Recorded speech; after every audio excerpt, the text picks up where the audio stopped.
Folks, this weekend, the National Policy Institute held its annual conference in the nation's capital.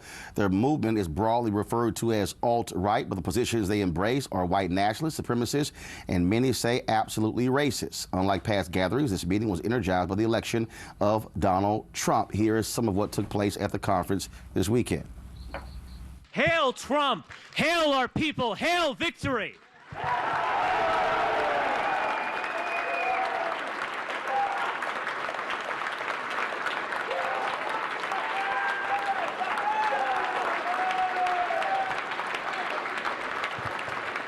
No one will honor us for losing gracefully. No one mourns the great crimes committed against us. For us, it is conquer or die. To be white is to be a striver, a crusader, an explorer, and a conqueror. We build, we produce, we go upward. And we recognize the central lie of American race relations. We don't exploit other groups. We don't gain anything from their presence. They need us and not the other way around. We are not meant to live in shame and weakness and disgrace. We were not meant to beg for moral validation from some of the most despicable creatures to ever populate the planet. We were meant to overcome all of it, because that is natural and normal for us. America was, until this past generation, a white country designed for ourselves and our posterity. It is our creation. It is our inheritance, and it belongs to us. Here's what President-elect Trump's staff had tweeted in response to that controversial video. Quote, President-elect Trump has continued to denounce racism of any kind, and he was elected because he will be a leader for every American. To think otherwise is a complete misrepresentation of the movement that united Americans from all backgrounds. There were protesters outside the conference, and the U.S. Holocaust Museum issued a statement that said, in part, quote, Richard Spencer, the leader of the National Policy Institute, made several direct and indirect references to Jews and other minorities, often alluding to Nazism. The targeting of Jews was central to Nazi racist ideology. The Germans attempted to kill every Jewish man, woman, and child they could find. Nazi racism extended to other groups. By the end of World War II, the Germans and the collaborators had murdered 6 million Jews and millions of other innocent civilians, many of whom were targeted for racial reasons. The Holocaust did not begin with killing, it began with words. The museum calls on all American citizens, our religious and civic leaders, and the leadership of all branches of the government to confront racist thinking and divisive, hateful speech. Joining us right now is Richard Spencer, who they were just referring to. So, Richard, we had you previously on TV One. Have you back. First and foremost, when you said despicable creatures, who were you talking about? I was talking about the lying media that have actually been lying about me for the last 24 hours. So when you say lying about you, what does that mean? CNN claimed that I questioned whether Jews were people and things like that.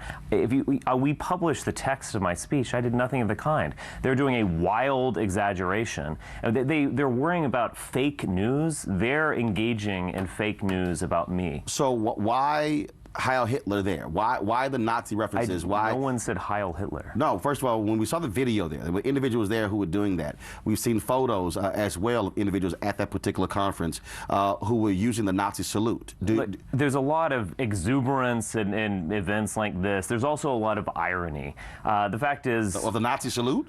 Yeah, in the sense when it's done in the context of the alt-right, it's done in a spirit of fun and exuberance. But this is America. Because whenever anyone sticks up for European identity, whenever they say, I want to stick up for us, for our people, they're always called a collection of names: Nazi, KKK, Southern Confederate, etc. I think a lot of people just want to throw it back in their enemies' faces. So it's totally natural for Americans to use a Nazi salute when America fought against the Nazis, fought against what they were all about. Why would you salute? Why would you appreciate that? Why would you not say, no, this is America? You don't do that in America. Again, it's a moment of exuberance. No. You use exuberance. I don't need, look, I can't police everyone at a conference. No. What you can say, here's the question. Are you an American? Yes, I'm an American. Are you proud to be an citizen. American? Yes, I'm a proud Do citizen. you believe that America should have beaten Nazi Germany in World War II? I wish that we had avoided that conflict. No, you answered my question. You answered my question. Should America have beaten war? You said we should avoid it. Should America have beaten back Nazi Germany and Adolf Hitler in World War II?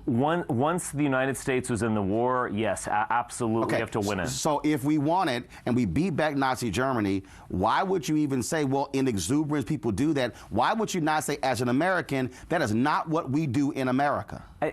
What you're saying is just logically incoherent. I mean, you know, we're talking about a Second World War, and therefore you can't do something in fun and jest. So you believe 5 people or something? No. Actually, hold on 1 second. 5 people. Shelley, play the video again. Play the video. Hail Trump! Hail our people! Hail victory! That's not 5 people. That's far more than 5 people. But I'm trying to understand, why would you excuse that as if that's no big deal? Oh, it's just sort of in fun. That's offensive to Americans. That's offensive to American soldiers. That's offensive to World War II veterans who actually fought in that war. How do you say, that's exuberance?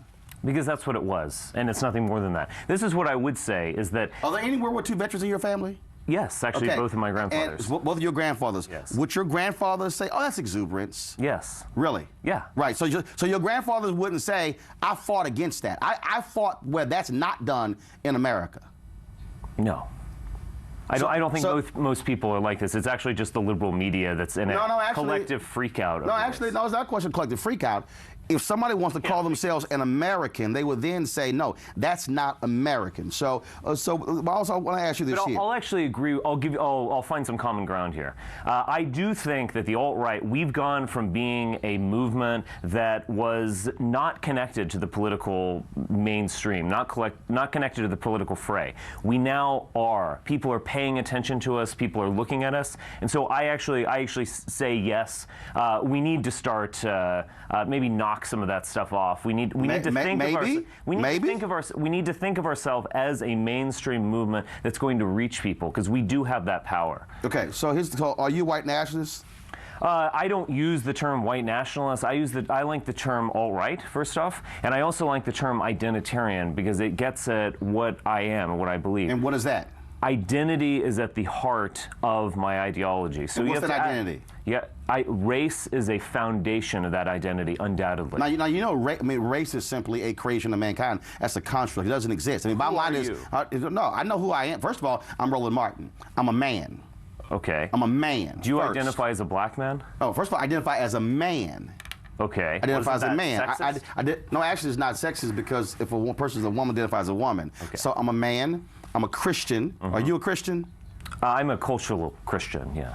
What the hell is that? Well, you know, many of us struggle with faith, but I'm part of a Christian. Hold on. You can't call yourself. You can't call yourself a cultural Christian and then say I struggle with faith. Have you professed that Jesus Christ is your Lord and Savior?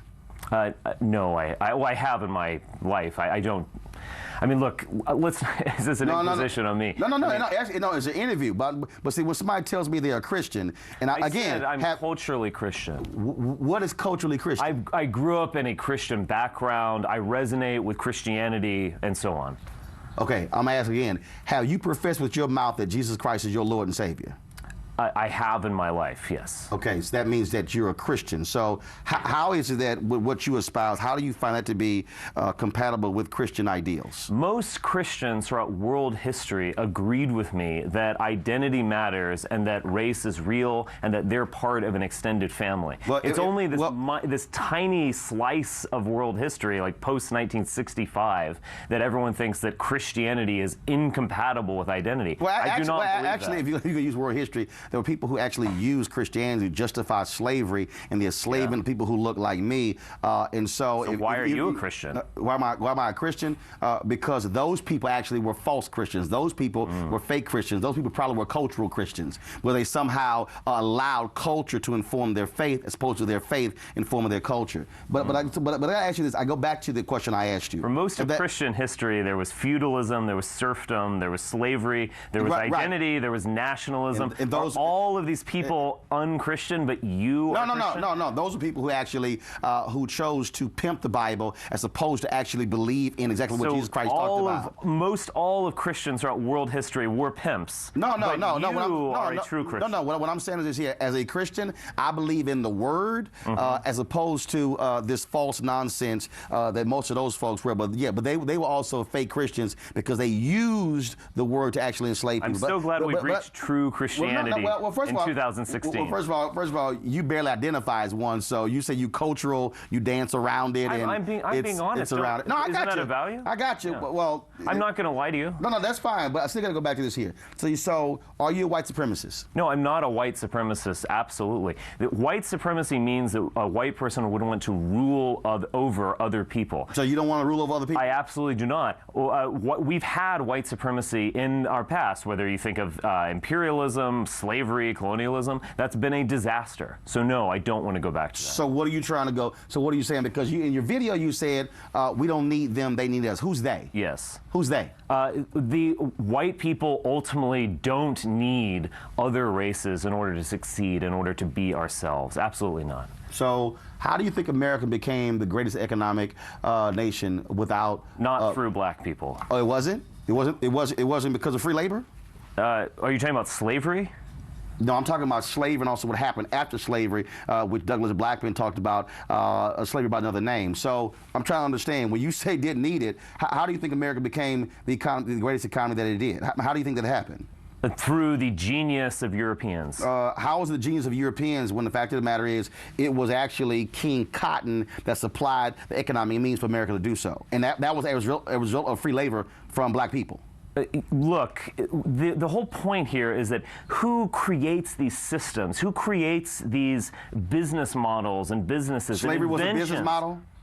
Well, yes, it was a business model, yeah. And was that one that you like or dislike? I dislike. You dislike Yeah, I absolutely reject it. Okay, yeah. so but you deny the reality, though, that's what allowed America to become the economic power, because America supplied 91% of the world's cotton. And so as a result of that, that's how America was able to fund the Industrial Revolution. It was because of free labor from black people. The Industrial Revolution originated in Britain, and it originated in the countryside of Britain, where there were absolutely no slaves. I said the money generated from that. But I asked you again, okay? You said we don't need anybody else. No. But the reality is, American history proves you wrong. The fact of the matter is, there is no great America. You can't sit here and talk about that greatness without other people making that happen. We could have figured out another way to pick cotton. Who? I mean, white people could have figured out another way to get cotton. Y'all tried that, didn't work. Yeah, I mean, we do it now. We've done it previously. I don't know what books you read, but no, that's actually not what happened. But you said y'all would have figured it out, but you didn't. Look, African slavery was an absolute disaster, socially and morally. I reject it. Okay? In terms of the 20th century, when America rose as a geopolitical power, when we had the greatest economy in the world, and so on, that has nothing to do with slavery. So you say we don't need anybody else. Okay, but the fact of the matter is, people of color not going anywhere. So what is your vision for America? That is white land and the rest of us can leave? I think that white people, Europeans, formed the core of American identity. So why don't you go back to Europe? You keep saying Europeans. I just said being a European isn't just a plot of land. Being a European is about blood and spirit. These people formed the core of American identity. What it means to be American is ultimately what it means to be a white person here. How so? Because we are essential. Because the reality is here. Dr. King talked about, and I want to maintain that. Dr. King talked about it was black people who actually made America live up to the ideals that they wrote on a sheet of paper. That there were white Americans who talked about, we want the nation to be this. When the reality is, that's not what they were living up to. It was black folks who made that a reality when it came to the Constitution. When you say all men are created equal, we had a nation where it wasn't all men are created equal. I myself am critical of the Founding Fathers. However, clearly they did not believe in multiracial equality. Clearly, if you look at the first... And you agree with that? Yes, I agree with that. I do not believe that everyone's equal. So you don't believe in multiracial equality?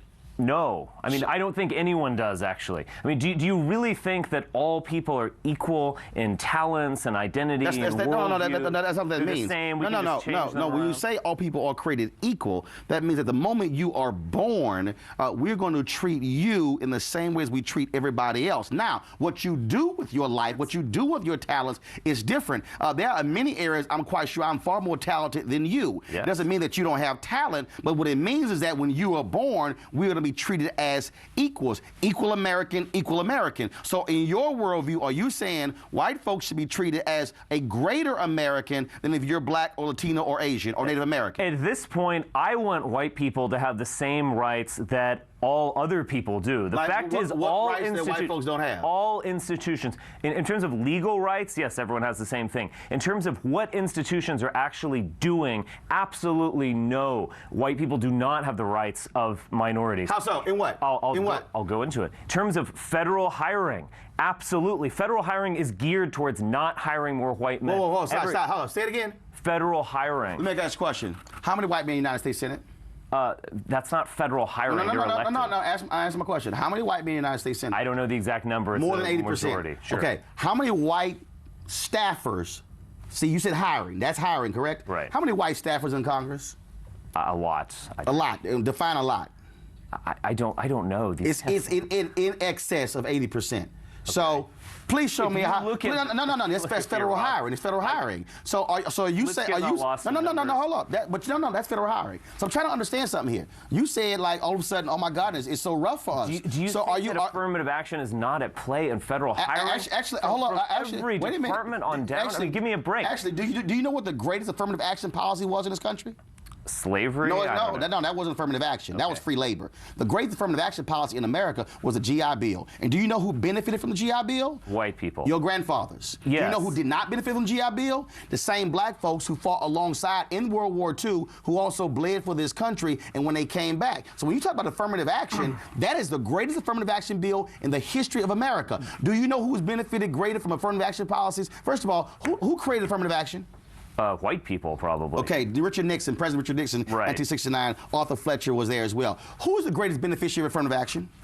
The greatest beneficiary? I would say African Americans. That's a lie. Okay. Do you have a girlfriend or wife?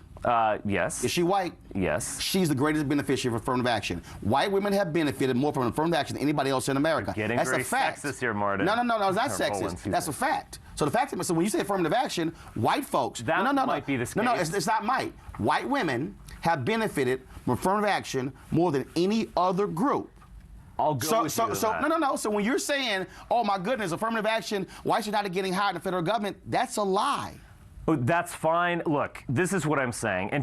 Let's look at Silicon Valley. Every spring, these big companies, Apple, Google, Facebook, will release diversity reports. And they will basically say, we are focused on not hiring white men. Really? Yes. Hold on one second. Look at all the diversity. I'll stay right there. Hold on one second. I'm going to go to a break. See, here's the problem, Richard. This is the problem when you're a smart black man who can read. Mm-hmm. Have you seen their diversity numbers? Yes, whites are underrepresented in these corporations. All right, when we come back, we're going to do a fact check for Richard here when it comes to Silicon Valley, because, see, as y'all know here on TV One, Reverend Jesse Jackson Sr. has been talking about Silicon Valley. I've been right there covering this for the last 24 months. We're going to give him the facts when we come back right here, NewsOne Now, TV One. All right, folks, back with our guest, Richard Spencer, president of the National Policy Institute, says he identifies with the alt-right. Many of us say he's a white nationalist. Richard, we talked about Silicon Valley. According to this report right here from the federal government, top 75 Silicon Valley tech firms. Whites, 47% of the workforce. Asian Americans, 41%. Hispanics, 6%. African Americans, 3%. Now, women make up? No. So what you're saying is we don't have enough white people in Silicon Valley? No, what I'm saying is white people, those numbers that you just read reveal that white people are underrepresented as a percentage in the population in Silicon Valley, which is exactly what I said. So are white people underrepresented when it comes to Fortune 500 CEOs? No, not in terms of CEOs. Okay, are white people unrepresented when it comes to a board of directors members of Fortune 500 CEOs? Probably not. Of white people are underrepresented when it comes to corporate offices of Fortune 500 CEOs. This is called moving the goalposts. No, it's not. No, here's the deal. What you're saying is this here, okay, in this sector, oh my God, we only have 47% of white people. So what do you want? You want 70, 80, 90? No, what I'm saying is that these corporations, by their own explicit admission, are trying to hire less white people and less white men. So you're saying, reports. So you're saying they're not hiring people who are the smartest? No, I don't think they're hiring people merely because they're the smartest. So you're upset that you're upset. No, I'm trying to understand. You're upset that 47% of white people work in Silicon Valley, but you have no problem with 90% of the Fortune 500 CEOs being white. I see what you're saying. No, I'm asking yes or no. Do you like and accept that 90%, 80+% of Fortune 500 CEOs are white men? Look, are you cool with that? Yeah. Do you prefer that? Sure. So what you're saying is what you want whites being majority in control of every sector in America. What I want, look, I'm not an economic thinker in terms of politics. What I want are politicians similar to Donald Trump who really want to protect the people here, who don't think just in terms of global population. Who's the people? Who are the people? Right. Whites are still a majority in this country. No. But you said the people. So he's black, she's black, he's white, I'm black, Latino. Are we in the people? Yes, clearly you are citizens of this country. Okay, so if we're in the people, then why can't we also have jobs? I care about the country itself, but I really care about European Americans. Okay, but all of these institutions, these institutions are dedicated to discriminating against people like me. Wait, hold on. By their own admission, they are. If whites are dominating jobs in banking, if whites are dominating jobs on Wall Street, if whites are dominating hedge funds, if whites are dominating NFL owners and NBA owners, if whites are dominating the major sectors, how in the world can you somehow say, oh my God, it's rough for us white people out here? It's not. If you're saying that, how are whites dominating the number of jobs on Capitol Hill? How are whites dominating the number of jobs in the White House? How are whites dominating jobs all across America? And you're saying it's not enough white people, so stop hiring those minorities. They don't need jobs. We got to make sure us white people keep getting jobs. Is that what you're saying? It doesn't surprise me at all that whites succeed. We have succeeded throughout the centuries. We are a people of great genius and ambition. So none of that surprises me. In terms of looking at all of these CEOs, a lot of these are older people. They're from a generation they come from a generation with a very different population. What I'm more worried about right now are younger people. These institutions are actively, explicitly trying to discriminate against them in terms of hiring. How? It's unfair. How? I don't like it. But even worse, this is not this is moving towards a country that is not going to be the country that we want. Well, no. We say the country that we want. I'm still trying to understand because you still haven't answered my question. Because Europeans build societies that everyone wants to come to be honest. Okay. Where are the Syrian refugees? Hold on, you said when they're built invading, where are they going? They're going to Central Europe. They're going to Western Europe. You said built. Yes. Who built the railroads in America that allowed for us to have expansion out west? Who built that? Yes, a lot of Chinese people. You said the operative word there was built. Built. Who built? Okay. Who designed them? Who had the genius to imagine railroads? Europeans. Wait a minute. The genius to imagine railroads. Okay. Yeah. But you said are built. there railroads in Africa? You said yes. You said built. Why? You said us. Hold up. You said okay. First of all, that is absolutely true. First of all, the greatest genius when it came to the building of the pyramids. Do you know what those are? White people, by the way. Who are white people? The Egyptians are not African. I'm sorry. Do you know where Egypt is? Yes, it's in North Africa. Okay, stop. Stop right there. You just said that the Egyptians are not African. Are white South Africans African? Wait. Yes, they are African. See, okay, to be African means you come from the continent of Africa. So if you come from the continent of Africa, that's who you are. So that means you're an African. So you do know, do you also deny science that man originated from Africa, or do you say that's false science? What are you talking about? I mean, what are you referring to? I'm talking science. Archaeology. I'm talking biology. I'm talking science. In terms of the where did man originate? Where scientists, white scientists. Egypt was an amazing civilization. It was not created by black Africans. I'm sorry. It wasn't. Who created it? People who are white. How are people? You can look you can actually look at art, and they differentiate between races. No, I got to ask you a question. How do you from ancient Egyptian art? You do know those were black people. You do know. They weren't. You do know from science you can't get black from white. You can get white from black. You do know when it comes to evolution. What? When it comes. Oh, I see what you're saying. Dude, you never studied science? I see what you're. Yes, I have. No, so but I mean, I'm not a scientist. But are man, you? But man originated in Africa. Yes or no? That is a consensus. Yes. Okay. So if man originated in Africa, which means that they were Africans, then all of a sudden, when you talk about the amazing works of the Egyptians, they were people of color. I know that's a little rough for you to handle, but I know you want to hold on to that, somehow thinking whites built the pyramids. But I'm trying to understand. Yeah, we did. No, you didn't. No, you didn't. Because first of all, they were building things in Egypt while white Europeans were still in caves. That's a fact. That's a fact. Okay, sure. But I'm still go back to you insist that somehow that whites are not getting jobs in America in this rough. Are you afraid of competition? I am not afraid of competition. Competition can be good. That being said, what's great? To compete? Are you I think afraid actually, to compete? hold on. Are you afraid of some other television station beating you? I mean. You're not. Okay. You know why? No, you know why? Because you're confident. That's no, great. It's not just confident. Because see, I have skill set. I understand what I do. See, but what you're telling me is sounds like confidence. No. What you're telling me is this here. Richard, here's what it sounds like. This is what it sounds like. And I'm not a psychologist. Can I finish my point? But you're afraid. You are afraid that you now are going to have to compete. You've had such a head start. You've had an 80-yard head start in a 100-meter dash, and now you're upset that people are catching up. Sure. Why are you so afraid? Sure, everyone likes to win. But to be honest, in terms of what's great about Donald Trump is that he hasn't been saying, oh, this is great global competition for all Americans, let's do it. No, he's actually said, I care about my people first. I care about people.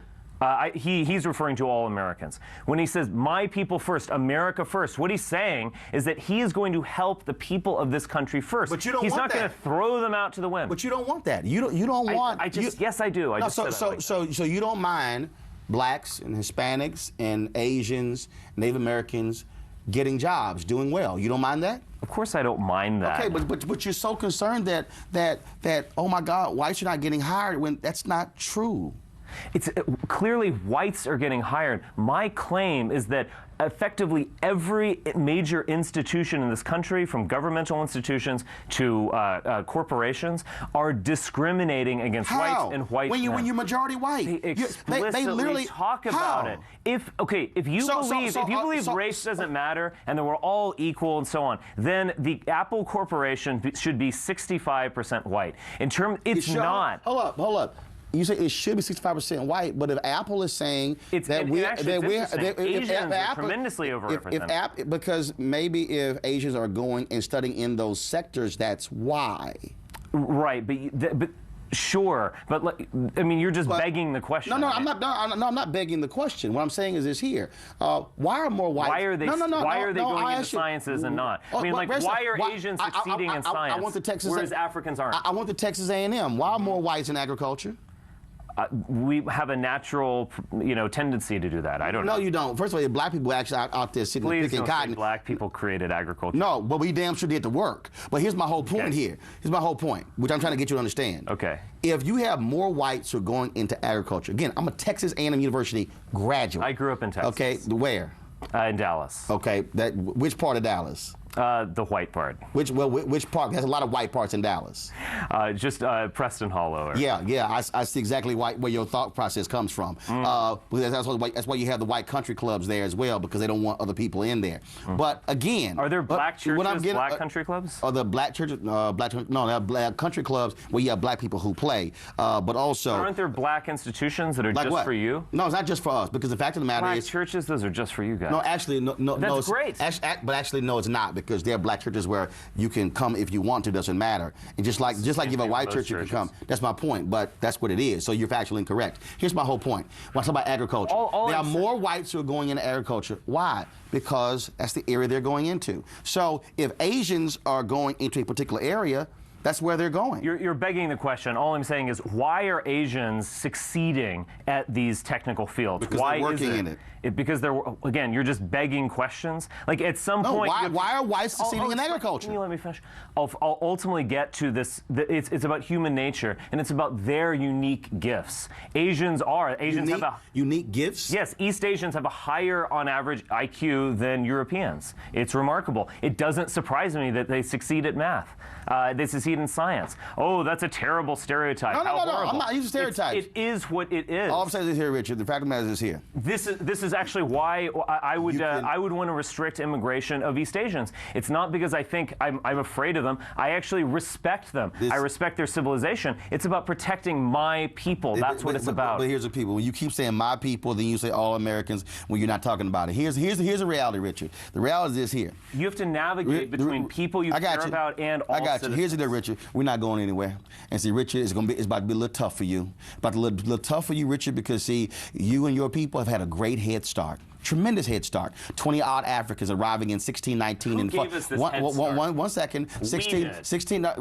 But see, that's what I'm saying. When you have a head start, it means you're scared to compete. See, I know some other whites out there who are not white nationalists, who are not afraid of competition, who are not afraid of this. But here's the reality. We're not going anywhere. Right. And you might want to suck that up. And I know it's rough.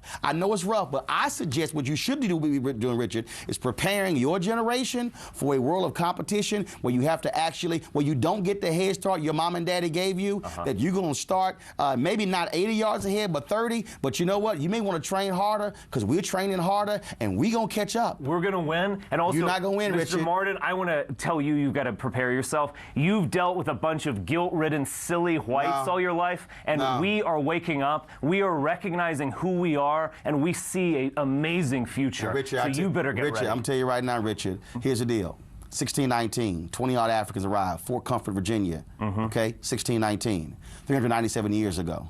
Trust me, we're resilient.